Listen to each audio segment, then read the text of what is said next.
And the rainy season is kind of long and kind of wet. So this whole humidity and moisture for months is something that and geckos by the dozen. These little lizards are everywhere. And the bigger one, it's like an orchestra at night. Here, there's nothing to stop sound, so it travels. So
hey guys, how you doing? Craig here on the Thai farm, and I'm going to be sharing some maybe important things for some of you who are thinking of coming and retiring to a very rural life, or otherwise to a Thai wood house on a farm in a different country from the one you're in, whether that's America or the UK or wherever.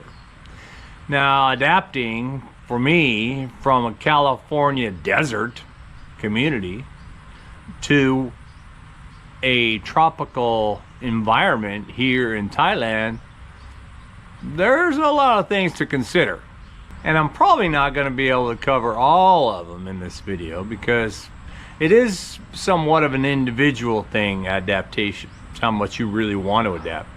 Some people, frankly, they can't adapt, and after maybe a couple years or even a couple of months, they hightail it back to where they're coming from, or they go back into the comforts of home, such as trying to live maybe down into the city, like in Bangkok or some major developed city where they feel more comfortable in a condominium or apartment that has all of the Western amenities in it. In the desert community, like where I lived in Coachella Valley in Southern California, it is well, a valley, and because of that, it's surrounded by mountains and hills, and so it gets very, very hot down at the bottom where we are in the valley, but right up on the top of the mountain, it's going to be freezing.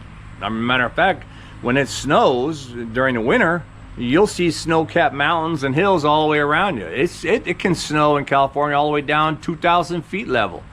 The San Jacinto Peak is 10,000 feet, and it's a gorgeous view up there. And I can actually drive for about 20 minutes to get over to a tram that will take me to the top in just a few minutes. I can build my snowman or whatever I want to do, throw snowballs at people. And I have that environment kind of juxtaposed, I suppose, with the desert environment in which I live in. And it didn't really require any kind of adaptation for me because I'm not living there. I can go there and I leave and I come back. So living in the Southern California desert, you kind of, you adapt, I suppose, to your own environment. And for many people, you have lived in that environment for many, many, many years, and you're kind of set in your ways. So if you catapult yourself somewhere else, you're going to have to go into that adaptation sequence, which means that you're probably going to have to give up some things and start to, I suppose, accept certain things. Now, for me, I'm actually probably the not norm, because I left Southern California right after college, and I was fortunate enough through my hard work, I suppose, to travel the world and work in different countries and see everything and do everything for the majority of my adult life. And so I was kind of in this habit of adapting, I suppose. But in the back of my head, I was always knew that contracts were kind of short term, so I kind of didn't give it a permanency feeling, but I still was able to pick up certain clues and certain things that I knew that I would have to agree with, even if I didn't like it or whatever, and adapt to. But I later, towards, I think closer towards retirement, I would move back to Southern California, to the desert, and begin to adapt to a way of life in America again, before I could envision myself that I knew I wanted to retire, and then I would come to Thailand to do that, primarily because I had been here and I had worked here, and of all the places I had been, this was one of those places that I thought, yeah, I could hang out here. But going from my nice Southern California house with drywall and, you know, and luxury tile or whatever, you know, all these kind of things, central air conditioning and all that, gas, power, I mean, a lot of things, basic needs, I suppose, are the same. But I am in a situation where I have moved into my wood house. If you haven't seen this already, I got plenty of videos on it. And that takes some getting used to. I've been here now for, what is this, October? So it's October. And November, December, January, in a few months, it will have been 5 years. 5 years, I can't even believe that. But I continue to adapt, and so that in itself says something. Like, adaptation is not immediate. You know, you're going to have to take time to do it. I've been kind of busy. I suppose if I just retired and stayed and just, you know, did my own thing, read books and this and that, I could maybe adapt quicker. I don't know. But me, I keep busy on the farm. I'm always out here breaking stuff and building stuff, and so that, I suppose that also helps me adapt. And so maybe that's one of the things too, is stay busy in that adaptation. Or if you're, you know, if you're going to be moving here and you want to adapt, not only just to Thailand, but certainly into the type of environment I'm in, which is a very rural kind of part of middle of the country, or towards the left side near the border of Myanmar, and where we get the same kind of weather as everybody else, but you know, we seemingly don't get impacted as much as everyone else. So one of the things you might think about in terms of adapting is what's going on in that neck of the woods wherever you're going to choose to retire or choose to spend the rest of your life. I mean, most of us that are retired, if we're retiring somewhere, it will be for the rest of our lives. Our lives is like 80% over, so hello. But anyway, I digress. One of the, I suppose, biggest things, especially now, because right now it's the rainy season, and in the desert, that season, I mean, you know, it was America, right? I mean, we think of 4 seasons. You got spring and summer and the fall and the winter. That's pretty much it. And in Thailand, we actually, I mean, I feel I have spring, summer, fall, winter. It's just that somewhere in there, there's the rainy season, and the rainy season is kind of long and kind of wet. So this whole humidity and moisture for months is something that you definitely need to adapt to. My wood house compared to my concrete house or whatever in America, you know, wood houses, they breathe with that humidity and moisture, and they'll dry out in the dry heat, or in the heat later in the next season, but they breathe, and so you kind of have to get used to that. There's this moisture, and it gets in your lungs, and sometimes there's mold, and sometimes there's different insects or whatever that come around during this time, during this rainy season, and so you kind of have to adapt to that. Maybe you need a humidifier in your house during the rainy season so that you can kind of, you know, dry the air out. Or maybe you, on your air cons, I mean, in the desert, I used to run my air con pretty much 24/7. We had a couple of dogs, so that was part of that too. But I didn't want to leave the house if it was 120 degrees. I'm not going to go out for half the day and come back and my house is going to be baking hot, like a little oven inside, so you leave the aircon running, you know. Here, because it's already wet and maybe a little bit cooler outside because of the rainy season, you still want to, you know, maybe leave the air conditioning going, but you can put it on dry. There's actually a dry setting, which I've never used in California, but here I can put it on dry, and so it's just kind of this, you know, recycles the air, that's makes it just a little bit more of a dry air, not so much moisture in there. You might also want to have some more, you know, tweaks in your ventilation or things that absorb moisture within your house, and you want to also protect certain aspects of your house, especially if you think that it's getting too much moisture during the rainy season. If you're subject to flooding, which I can't tell you how many people I know that have moved to Thailand, or just even my neighbors, the people who are from Thailand, they get flooded. When the rains come, it comes like 6 inches at one time. You know, you hear all these horror stories about people in America. Oh, they got flooded because of this and flooded because of that. They got, you know, they got 3 inches of rain, or they got as much rain in one day as they usually do in 1 month or whatever. That's nothing. Here I can have, it's I don't know, I could probably have as much rain in one day as I did in 1 year in California. So that's something to get used to. You want to be able to be ready for that. Maybe you have to anticipate it. You know, think about drainage and runoff. Start adapting your, I suppose, layout of your house or wherever you're at in order to make sure that your house is ready for the changes that will come through the seasons, and especially this rainy season. And of course, bugs. I mean, termites, ants, mosquitoes. That's all part of the environment here, along with the humidity. It's something that I didn't have. I might have had a mosquito in America, and I might have saw some black ants. They didn't worry about that. But we have, like, I don't know, there's probably 10 different kind of ants here. So they're part of everyday life. I see them everywhere. It doesn't matter where you go. There's ants and mosquitoes. This is Southeast Asia. There's some mosquitoes the size of my hand right here. So you have to be ready for that, adapt to that, which means you might wind up buying more mosquito repellent. Or like me, I install mosquito lights. I have my exterior lights on the house. They're mosquito lights or anti-mosquitoes. They just, the color repels the mosquitoes or whatever, so they're not attracted to it. But you do have also bug lights, right? You wind up buying bug lights and hang them around so they zap all those mosquitoes as much as they can, right? And geckos by the dozen. These little lizards are everywhere, and the bigger ones are even, they can get as this big, and they're noisy. And that's the other thing. When night falls in the desert, at least at my house, pretty quiet. You can walk around the neighborhood, very quiet. An occasional dog bark if he sees you or hears you walking by. But here, especially in a rural farm environment, it's like an orchestra at night.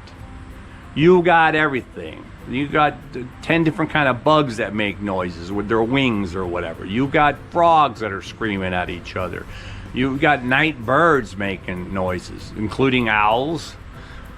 But it's literally, and if you walk around and you stand, sometimes you can't even hear yourself. But strangely enough, that seems to be an easy adaptation because, I don't know, maybe because I don't hear it a lot.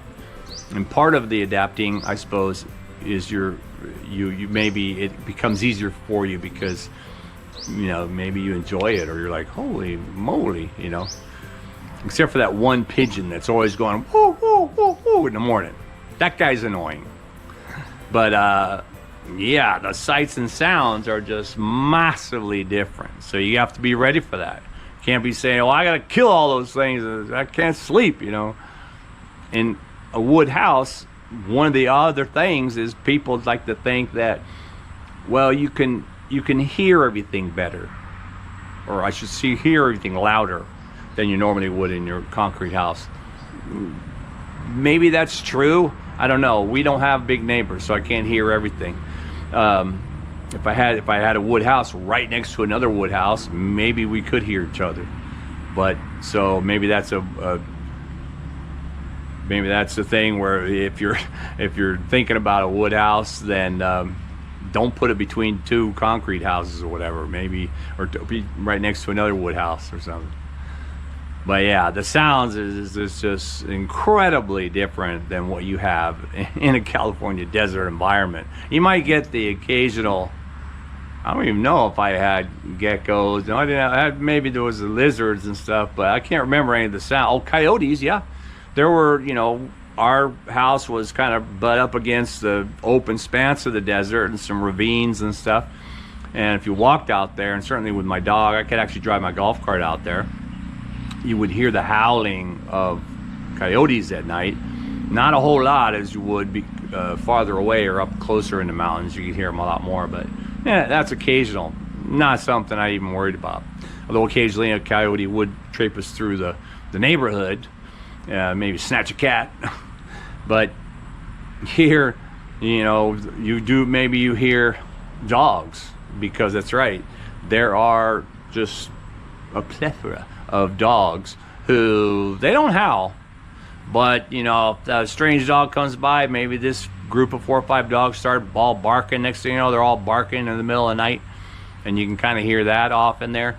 One of the things, especially if you live out in the nowhere, I mean, I lived out in the desert, but I lived in a desert community, so there were all houses around me and things like that, so the sound is kind of abated or muffled or whatever. Here there's nothing to stop sound, so it travels. So there's a guy that's way over there, has a place to kind of come in at night or whatever, hangs out at night.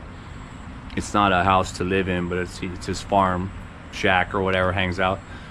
On a given day, I can hear them talk. Like, I don't know what they're saying, but I can hear the muffled, and that's how the voice has traveled, because it's traveling over the open expanse of rice fields.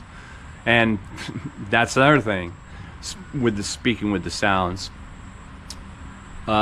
Here we have speakers, loudspeakers around the community that send out community messages of people who might have died, or a community meeting or whatever, or just even at the local school, they blast calming music in the morning to let everybody know we're getting it on, and then it just rolls out across the rice fields, and you hear this very gentle music, all, you know, encompassing in the morning. And so that's something, never saw that in Southern California. And so another thing is, you know, air conditioning. We had, in California, I had central air conditioning. HVAC was set up, like I say, it was running at 24/7 or whatever, and not a problem. And but here in a wood house, you know, these houses are designed, even though we do have air conditioning here in the different rooms, split air, not central air, but they're really designed to be in this open air kind of environment, that it's designed to take advantage of airflow. I have a, you know, open sweeping balcony here or whatever, and then down below, the entire house down below, and maybe you can see this already, the entire house down below is open air as well. It's the air flows through here like, you know, like a train some days. It just blows really, really hard, and so it's an advantage because it keeps the house cool, and you're not worrying about that. You know, we have multiple windows. All our windows, as a matter of fact, in a wood house, the initial designs, there are no screens in the wood house design. People put screens later. It depends on, I suppose, where you live. If you're in a bug infested neighborhood, you know, that's another little aspect of maybe the bugging season, because the bugs come out, but those bugs, it's only usually for a period of a few days, and the bugs will come out in swarm for, you know, whatever, less than a half an hour or something. They'll swarm around the lights and then lose their wings and drop termites or whatever. So, but that's another crazy thing, but it's not something you probably need to adapt to. But you need to be ready, because it's like, oh, it's bugs, you close your windows. Here, I don't have screens on my windows. All the windows are open all the time because the airflow just pushes right through the whole house, and it's very, very open like that. Something that I definitely wouldn't be doing in Southern California, leaving my windows open and all that. No, I probably would get too many bugs out of the desert that would come in.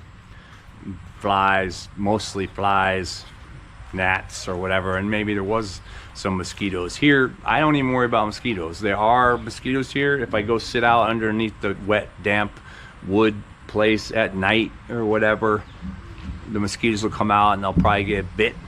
So you need to adapt and make sure you get all lathered up with some Kamphaeng or some other anti-mosquito stuff. But up in the house, I can't remember last time I was bit by a mosquito, and I got windows open. I don't keep them open at night, of course not. I think it's going to get too kind of wet or damp in the night anyway, and so we just close up the windows at night. We put the air cons on, whether it's on dry or whether it's on, you know, just air con or whatever, and we're good with that. I always took care of my house in California. I was always, you know, I had my garage full of tools and all that, and I had a shop, and I would take care of stuff. I'd build stuff in the back. I'd make sure it was all taken care of and this and that. But one of the things that you definitely would adapt to a wood house would be that the maintenance schedule is like totally different, you know, especially if it's wood. The wood isn't going to rot and all that like everybody thinks. A lot of people are under misconception that somehow you have a wood house and it's just going to get full of termites and it's going to rot and all that stuff. That's not the case. Maybe somewhere in America or something, yeah. And maybe there are some houses in Thailand that can happen to. Usually those are the houses that haven't been treated at all. They haven't been taken care of. That maybe they're just, people don't pay attention to any of it. So you do have to have maintenance. You do have to, you know, you do your termite treatment every whatever. I don't know how we do it. Maybe we do it every 6 months or something. Not in the ground termite treatment. We have, you know, these are solid wood posts, and all the beams and the woodwork in the house, most of it is very, very hard wood. People think of it all as teak wood homes. Well, they don't really make teak wood homes much anymore at all, because one, just teak is expensive. Two, there are 3 or 4 or 5 different woods that are much harder than teak, and because they're much harder, they become much more termite resistant. So termites don't want to be able to, you know, try and penetrate those. I break nails off in some of this wood when I'm doing it, so it's very, very hard wood. So the termite treatments I usually do are down at the base of each of the wood where it's bolted to my cement foundation. We'll do that. And then, you know, you just kind of keep your eye out for anything that looks like a termite might be nesting or something, which usually it's not a big issue at all, but it does take adaptation. Maybe you're going to want to, you know, add more oil to certain woods. And for us, I will, you know, every few years, it's been 5 years now, and one time we've added another coat of lacquer to the house, because the wood is, you know, it's treated for termites, and then it's dried out, and then it's stained with like a glossy stain. It soaks really deep into it, and then it's dried out, and then it's coated with lacquer and stuff. So it's really, really shiny. Although now it's 5 years, this portion, of course, our stairway gets used the most, but the house is still gorgeous. You can look at other videos to see how the house is even today. But probably in next year or something, I'm going to do another coat of lacquer. I'm going to, you know, touch up certain parts and this and that. Just like, I suppose in California, I would be painting the outside of my house, you know, depending on the weather or whatever, and how much it got blasted or whatever. But just like your house that you're going to maintain in, you know, in a desert, you do have maintenance here. It's just different kinds of maintenance. Some things are the same, yeah, clean your air conditioning, stuff like that. Although here, we probably clean our air conditioners about every 6 months to prevent mold and stuff from coming in because of so much of the moisture in the air. You know, in California, I clean my air conditioning. I think I have the guy come out once a year, if that, and they wouldn't really clean it. They would just kind of check it to make sure everything was cool and you had this right temperatures or whatever. They don't go and clean the ducts and all that other stuff. But the maintenance schedules, yeah, they're different. So you kind of have to adapt to maybe a more hands-on approach in a wood house to protecting some of the features that you have, that, you know, the things that hold it together, and the design and stuff like that, dusting and things like that. one of the features of a wood house is that it has a lot of nooks and crannies, a lot of design grooves and all that stuff, and each one of those is like a ledge that can collect dust or, you know, dirt or whatever, and so you want to make sure that you're being able to clean it or fairly regularly. But you know, just like somebody cleans your house, right? You can have someone do that for you, I suppose, but for us, we do everything ourselves, and it's part of the maintenance schedule. It's not overly burdensome, but definitely different than Southern California. And of course, the whole cultural adaptation. You know, this is, you're out here with wood houses, and in Thailand, you're kind of have to adapt to the rhythms of life. You know, there are spiritual things out here, the Buddhism, the temples, the temple bells, the religious ceremonies, the commonplace things that occur when someone dies or when someone becomes a monk, or you're part of an environment that celebrates together, which very, very contrasts to Southern California desert.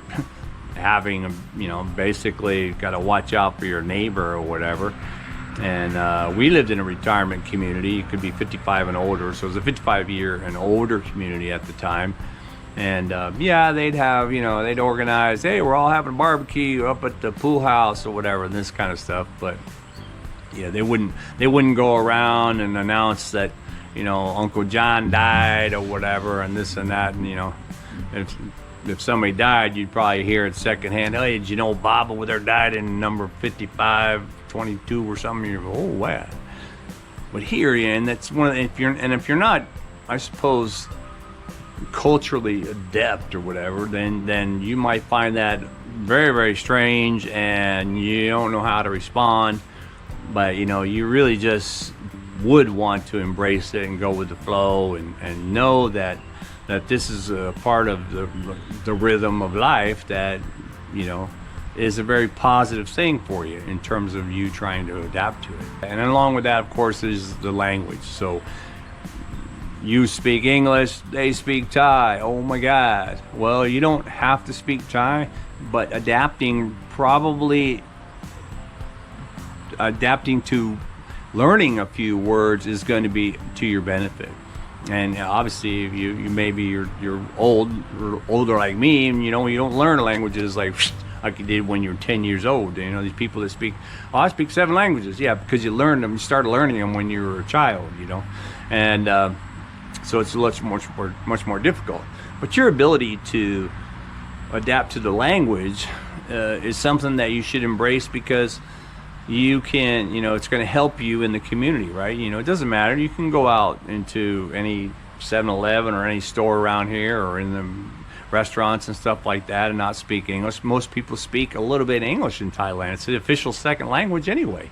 And you can be able to, you know, work it out, and next thing you know, you're more comfortable with them. Most of the time, all of us, when we speak a second language, we're intimidated.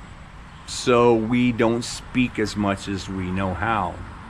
But once you break that barrier down, next thing you know, you're seeing your friend every day where you go eat soup with her like this. Next thing you know, you're able to speak more. Next thing you know, you are adapting. You're adapting to more of the language, and it's really working out for you. A big aspect of adapting is your DIY.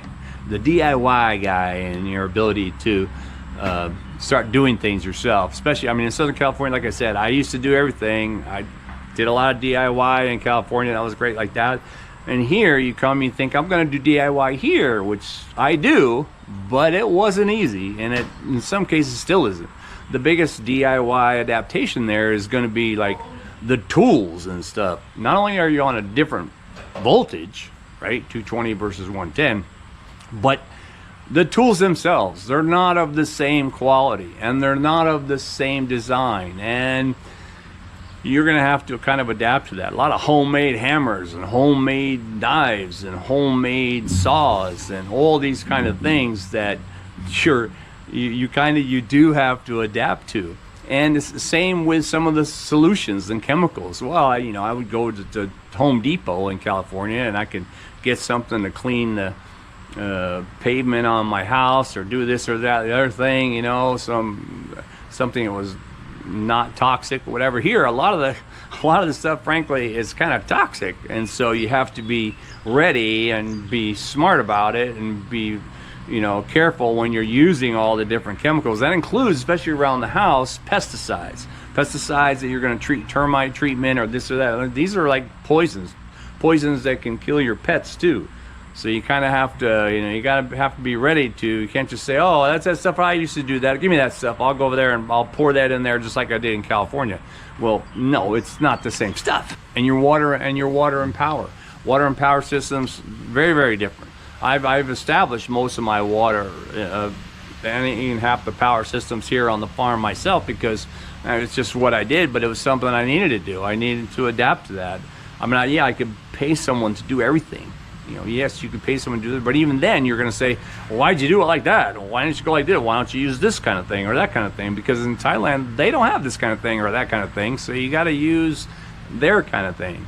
And, you know, even though water's cheap, we use well water as well. We also have a well that you dig. And so maybe if you're in an environment like this, you might have to dig your own source of water, which you wouldn't be doing in California, that's for sure. And you string your own power to your land if you're going to come in here, which is fine. And, you know, you run your own meter out there, but you kind of have to think of maybe the power's not going to be as consistent. So you have these brownouts or blackouts or whatever. The power's going to be out. I just got to notice it yesterday or some power was supposed to be off at like 9 o'clock this morning, but it wasn't actually right here where we live. It's across the street on that side, up a little bit. So we missed that one. But and so people wind up using solar to adapt to these power fluctuations and also to reduce their own power bill, I suppose. But most people are running solar to be consistent with power. I have solar lights all around the farm, over here by where I park and over by the other house and the other house, and keep in the road to keep everything lit up at night. But I do that, and I do that because I know that solar is going to be the most reliable in terms of those areas, and I don't have to worry about, you know, a power outage at 2 in the morning or something like that. But yeah, that's definitely something I focused a lot more on, making sure that water was available and that power was available, and it just wouldn't have had to do that in California. It would have been pretty much a given. Maybe I took it for granted, as we probably often do when we're kind of set and everything's kind of right there for you. And then now you move to a wood house and you have a lot of adaptations to go to. So when you're planning, you know, to move and you're thinking, I want to move into a wood house. By the way, I have made a number of wood house videos. I don't know if I just mentioned that or not, but I made a number of wood house videos. It kind of shows you all, and I do talk a lot about in those videos about what you should be thinking about, or some of the myths or whatever about, you know, wood houses and living in a wood house and how much does a wood house cost and all that stuff. But, you know, if you're going to be coming from an environment like Southern California desert, or you know, maybe in the UK you are used to rain every day or whatever, but that's usually that freezing rain. Maybe that's a little bit different. Maybe you welcome the warm rain that we get. But in any case, if you decide that you're going to move to a different country, that in itself has its own adaptations that you probably worry about, or that you need to consider. A lot of things to consider. And people, I see it all the time on the internet, on, you know, the Facebook groups and stuff. People say, I plan on moving there. I plan on retiring there. What should I do? What should I worry about? What should I say? And there's a million things out there that can answer all those questions. But I kind of touched on a lot of what this was going to be about, how I adapted from a Southern California desert environment and going into moving from that kind of traditional house into a wood house in the middle of Thailand. And so, yeah, that's an adaptation sequence, and maybe some of the things are common even if I adapted to living in a concrete house in a different country. But living in a wood house does have a different kind of schedule, and it's certainly a different kind of feeling. To me, it's a great feeling. It's like you're in a resort all the time. Anyway, I hope that there's some information in there that you found interesting, and maybe if you want to leave some comments where you had to adapt about certain things you didn't know about, you need to do this, and especially if you have a wood house and you have things that maybe I never even mentioned and stuff like that, except for termites. Don't give me that age-old story of termites, okay? Not happening over here. But if you do have stories, then leave those in the comments too, because people that watch the video and that read the comments, read everybody's comments, they can get that information and be helpful, especially if they're somewhere abroad and they're thinking about coming here. So with that, make sure you click like and subscribe, watch the rest of my videos, and I will get back at you with another informative video from here on the Thai Farm.